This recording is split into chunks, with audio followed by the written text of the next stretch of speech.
Vamos a hablar de esa parte de la transición, porque la segunda ola para mí es el empleo. Es, supongo que uno de los grandes problemas que la mayoría de vosotros, y os voy a pedir que intentemos centralizar las preguntas sobre los temas. Voy a explicaros un poco cómo yo veo el empleo en esta nueva generación en el mundo de la inteligencia artificial, y a partir de ahí, si tenéis cualquier duda, hablamos de dudas de empleo y luego hablaremos de otras. Bien, la segunda ola para mí, sin ninguna duda, es cómo la inteligencia artificial va a afectar al modelo de empleo que tiene nuestra sociedad a día de hoy, y creo que esta es realmente bestia. Creo que es muy bestia. Lo primero que va a pasar, y que todos estamos viendo ya a día de hoy, es que la inteligencia artificial va a generar un aumento de la productividad escalofriante. O sea, lo está haciendo a día de hoy ya. A día de hoy ya no es que gracias a la inteligencia artificial, y esto es algo que dijo Sam Altman, el director, el CEO de OpenAI, de ChatGPT, que me pareció muy interesante.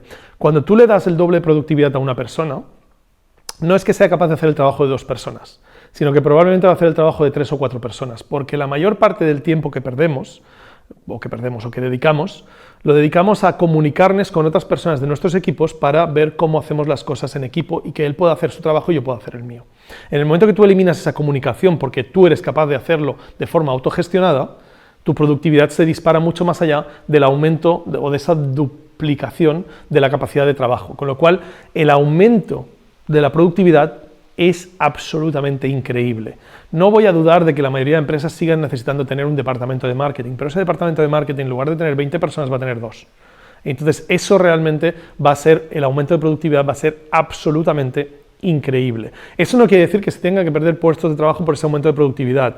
Muchas veces las empresas, si podemos hacer más, podemos vender más, y si podemos vender más, podemos vender más y vender más y vender más, y con lo cual, evidentemente, no quiere decir que tengamos que decir voy a despedir a un 80% de mi plantilla porque ahora lo puede hacer una sola persona. No tiene que decir eso, pero bueno, hay algo de eso también. La segunda parte es la automatización de procesos. Eso sí que evidentemente no tenemos ninguna duda de que habrá ciertas partes de vuestros trabajos que la inteligencia artificial va a poder hacer por vosotros sin que vosotros tengáis que interactuar con ella, y con lo cual eso es algo muy interesante. Por ejemplo, no tengo la menor duda que en 4 días tendremos una inteligencia artificial instalada en nuestras páginas web que hará el mantenimiento de la web y que directamente actualizará los plugins cuando toque actualizarlos, y hará esto y hará lo otro. Tú decidirás si quieres darle vía libre para que haga lo que salga a los huevos o si quieres que te pida permiso para hacer las cosas que ella crea que tenga que hacer, pero creo que esto está muy muy cerca. Y por último, hay una que es un poquito, pues quizá más retante, por llamarlo de alguna forma, que es que hay algunos empleos que van a ser 100% sustituidos, y ya está pasando a día de hoy. Entonces, fijaros en una cosa muy curiosa. Aquí tengo un estudio que se hizo, se llama The Future of Employment, el futuro del trabajo, cómo de susceptibles son los trabajos a la computerización. Esto lo hizo Carl Frey y Michael Osborne, de la Universidad de Oxford, y se publicó en 2013, donde ellos habían hecho un estudio muy amplio para intentar entender ¿qué trabajos van a ser los primeros en caer debido a la inteligencia artificial y la computerización? 2013, esto es de antes de ese salto cuántico que dimos en 2017, que os he explicado al principio de la presentación. Pues bien, ellos definían que los contadores, o sea, lo que serían la gente que se dedica al tema de impuestos, tenían un 94% de ser automatizados. Técnicos de farmacia, operadores de marketing, cocineros de comedor y cafetería, recepcionistas, mensajeros y mensajeras, conductores de camión, operadores de maquinaria agrícola, baristas, que serían los que trabajan en la cafetería, ayudantes de camarero, operadores de planta, inspectores de construcción, electricistas, ¿sí? Y a partir de ahí, bueno, electricistas ya están en la parte en que tenían menos probabilidades. Pero como podéis ver, están un poco en eso que habíamos visto todos, ¿no? ¿Cuántos de vosotros no habéis dicho en una comida de amigos que a los taxistas les quedan 4 días o a los camioneros les quedan 4 días porque los Tesla van a ir solos pasado mañana? Pues bien, la realidad es que no van solos aún a día de hoy y que parece que es mucho más difícil esa automatización de lo que parecía. La realidad ha cambiado, ¿vale? La realidad ha cambiado bastante en estos últimos años. Y ahora tenemos algo un poquito más complejo, y es que, por ejemplo, Ben Goertzel, que es el CEO de Singularity, uno de los peces más gordos en el mundo de inteligencia artificial, a pesar de que va todo el día en chanclas, bermudas y un gorro vaquero, está como una puta cabra, pero es uno de los tíos más inteligentes del mundo, dice que el 80% de los trabajos serán reemplazados por la inteligencia artificial en los próximos años. El 80% de los trabajos, de todos los trabajos. No solo lo dice él, los creadores de ChatGPT o OpenAI hicieron un estudio donde dicen que el 80% de los trabajos se verán afectados por la inteligencia artificial en un grado u otro, pero que se verán afectados de forma bastante incisiva. Y no solo lo dicen ellos, sino que también lo dice Goldman Sachs, que como sabéis es una consultora muy importante, que dice que 2/3 de los puestos de trabajos van a ser automatizados en los próximos años. Hablamos de una cosa que no se ha visto nunca, Creo que en la crisis de 2008 aquí en España, cuando hubo toda la hostia de las hipotecas, que de hecho Goldman Sachs tuvo mucho que ver con ello, creo que aumentamos el paro en menos de un 8 o un 9%. No recuerdo exactamente los datos, si hay alguien en el chat que lo recuerde que lo diga, pero pasamos a tener un 20 y pico % de paro. Estamos hablando de una pérdida o de una modificación de más del 80% o del 80%, perdón, de los empleos totales. Es algo que no se ha visto nunca, ni en la revolución industrial. Es algo que, si esto realmente es como es, y no estamos hablando de datos que haya dicho un tío que le ha venido a la cabeza, estamos hablando de estudios, el de Goldman Sachs es un estudio bastante serio, y lo que dicen esta gente, OpenAI, son los creadores de ChatGPT, no tienen ningún interés en que la sociedad les odie a muerte, o lo que dice Ben Goertzel, que también se dedica al open source. Este sí que yo creo que es un poco más de que venga lo que venga, porque es un tío bastante liberal en ese sentido, pero creo que son gente que tiene una opinión bastante fundada para decir esto, y es algo bastante tremendo. Bien, hace poco se ha hecho ese estudio de OpenAI que os decía, y las conclusiones de qué trabajos van a estar expuestos a la inteligencia artificial son completamente diferentes de las del estudio de 2013, y es muy curioso. Hablamos de matemáticos, 100% de reemplazo, preparadores de impuestos, en esto coinciden, analistas financieros cuantitativos, analistas de bolsa, analistas de banca, etc. Escritores y autores les dan un 100% de que su trabajo va a ser reemplazado. Esto es muy importante. Escritores y autores, esperaos que hay más.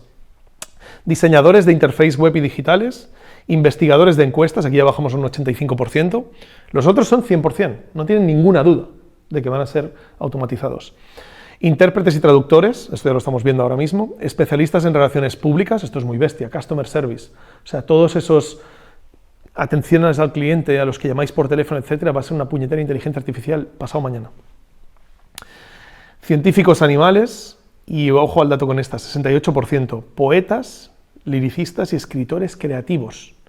La mayoría de novelas de ficción que vamos a leer en muy poco tiempo van a tener como autor a la inteligencia artificial. ¿Por qué?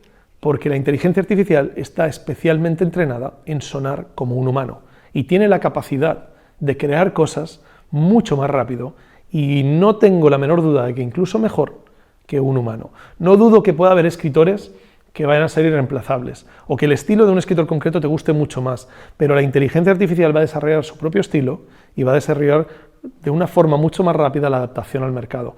Creo que eso es algo que nos tiene que hacer mucho que pensar, porque precisamente son aquellos trabajos que pensábamos que nunca serían reemplazados. Precisamente esa parte creativa, la que pensábamos que nunca sería reemplazada. Pensábamos que los automatismos, que la robótica iba a hacer que los procesos en una fábrica de mover piezas fuesen reemplazados. Y realmente lo que estamos viendo es que habrá cosas que van a ser mucho más difícilmente reemplazables, y que habrá cosas que pensábamos que no iban a ser nunca reemplazadas, que serán reemplazadas ya mismo. Perdón, que se me va a apagar el televisor. Ah, no tengo el botón. Bueno, sigo. La segunda parte son aquellos que no están expuestos a la inteligencia artificial, y obviamente vais a ver cómo los atletas, por ejemplo, no van a estar expuestos. Los operadores de equipos agrícolas, veíamos antes que en el estudio 2013 estaban completamente expuestos, y ahora vemos que ya no lo están. Los instaladores y reparadores de vidrio, los mecánicos y especialistas en motores, cosas que pensábamos que iban a ser reemplazadas absolutamente y no. Los albañiles, cocineros, jardineros, operadores de torres de petróleo y gas, camareros, lavaplatos, etc. Es decir, profesiones que inicialmente pensábamos que iban a ser absolutamente reemplazadas, nos hemos encontrado que no lo van a ser. En definitiva, de nuevo, como hemos visto hasta ahora, vamos a tener un aumento de la productividad, vamos a tener una automatización de procesos y vamos a ver una sustitución de los empleos. Darme un segundo que voy a cambiar esto para que no se me apague el televisor. Y mientras tanto, si quieres, ¿tenemos alguna pregunta? Esto ya lo has respuesto, pero dicen, noto que te centras en el ámbito empresarial, pero en otros ámbitos como los intelectuales y artísticos, ¿cómo les afecta la IA? Perdón, repítemela. Noto que te centras en el ámbito empresarial, pero en otros ámbitos como los intelectuales y artísticos, ¿cómo les afecta la IA? Bueno, creo que en este resumen de las profesiones se ha visto bastante claro, ¿no? Cómo les afecta, nos afecta a todos. Yo creo que esto... Es que eso es una de las cosas que quiero que tengamos muy claro, y por eso os he pedido que compartáis esto, porque aunque vosotros os dediquéis más a la parte más creativa, fotografía, etcétera, creo que esto afecta a todo el mundo. Y evidentemente el mundo empresarial es una de las cosas más importantes del mundo en que vivimos, porque la mayoría de vosotros tenéis un trabajo y trabajáis para una empresa, o sois autónomos y trabajáis vendiendo servicios a empresas. Entonces, al final, creo que nos va a afectar a todos, porque nos va a afectar a nivel humano. No nos va a afectar solo a nivel de lo que hacemos, sino que va a afectar a la sociedad en global. No sirve de nada que yo tenga un gran negocio en el que yo pueda vender un montón de pan en una panadería muy buena, si de repente la gente la despiden de su trabajo y no puede comprar pan. Entonces, creo que esto nos afecta a todos de una forma tan global que aquí no se salva nadie. Es decir, esto es algo que tenemos que ver como sociedad y que tenemos que ver de forma grupal. Si no lo hacemos así, estamos condenados al fracaso, porque evidentemente lo que va a generar es grandísimas diferencias. O sea, ¿de qué va a servir? Imaginaos un escenario tan absolutamente... No queremos que pase eso, ¿vale? O sea, no nos lo podemos imaginar prácticamente, pero imaginaos ese escenario donde de repente pasamos a tener un 80% de paro. O sea, es que es mucho más, porque realmente aquí en España, por ejemplo, el 100% de las personas no están trabajando. Hay mucha gente que no está desempleada en las listas del paro, pero que simplemente no trabaja, por lo que sea, ¿vale? Amas de casa, gente que no necesita trabajar, jóvenes, etcétera, ¿no? Entonces, la gente que trabaja en España, si tú calculas el total de trabajos, creo que en Estados Unidos hay alrededor de 200 millones de trabajos. Si tú eliminas el 80% de eso, quedan 40 millones de personas que trabajan, entonces que tienen trabajo. Entonces, evidentemente, ese 40% de personas, no todos, hemos visto que los trabajos que van a quedar no son los de mayor calibre intelectual y los más bien pagados. Hoy estaba viendo un estudio en que participaba de nuevo Geoffrey Hinton y hablaba de los porcentajes de trabajos que se van a automatizar y cómo afectan a la renta por cápita. Porque, por ejemplo, ponía que el 70% de los trabajos en Estados Unidos de más de $75.000 son los que se van a automatizar, pero en cambio solo un 9% de los trabajos de menos de $30.000 al año. Entonces, claro, ¿cómo queda una sociedad configurada donde hay muchos menos trabajadores y de esos menos trabajadores son los que trabajan en trabajos que no son reemplazables y que hasta ahora han sido los peores pagados? O sea, ¿cómo queda el tema de la distribución de impuestos? ¿Cómo queda el tema de cómo pagamos a toda esa gente una renta mínima? O sea, hay preguntas que son muy complicadas de gestionar y que son jodidamente difíciles, ¿vale? Y que no hay una respuesta clara, y yo no soy un gurú aquí para daros respuesta. He visto gente con opiniones de que esto no va a ser un problema, y he visto gente con opiniones de la renta básica universal, y he visto gente que quiere que esto va a ser el puñetero apocalipsis. Entonces, evidentemente, bueno, no sé cómo será, pero desde luego es definitivamente una situación complicada para toda la sociedad en global. Yo creo que va a haber una transición muy dura como hubo en la revolución industrial, y no tengo ninguna duda de que después el mundo será mejor si conseguimos llegar a ello, pero que el proceso va a ser muy duro para mucha gente, va a haber muchas familias, y no estoy tan seguro de que la sociedad pueda aguantar eso, sobre todo ciertas sociedades como la española, que no tenemos una sociedad tan cómoda como la americana, por ejemplo. Vamos a ver un tema, porque ¿por qué no? Hay un lado positivo de todo, y estoy intentando que esta presentación tenga tanto los lados negativos para que no estéis desinformados, pero también los lados positivos, porque no quiero que vayamos de aquí mañana estando completamente deprimidos. Entonces, está clarísimo que toda esta tecnología disruptiva va a generar nuevos empleos. Ya está pasando, lo habéis visto probablemente en las noticias, porque este tipo de cosas salen mucho, ¿no? Prompt Engineering es una de las profesiones más demandadas en Estados Unidos, con salarios de hasta $335.000.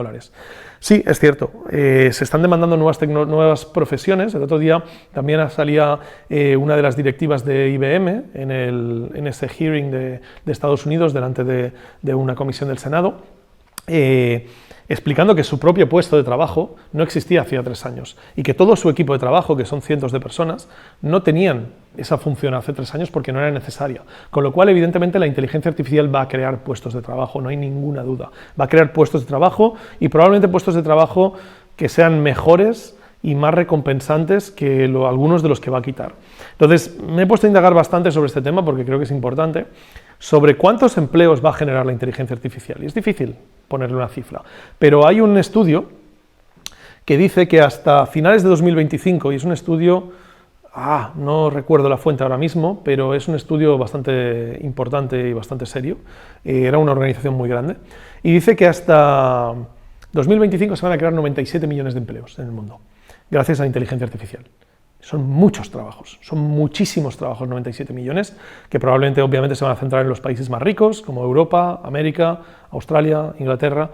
97 millones son muchos.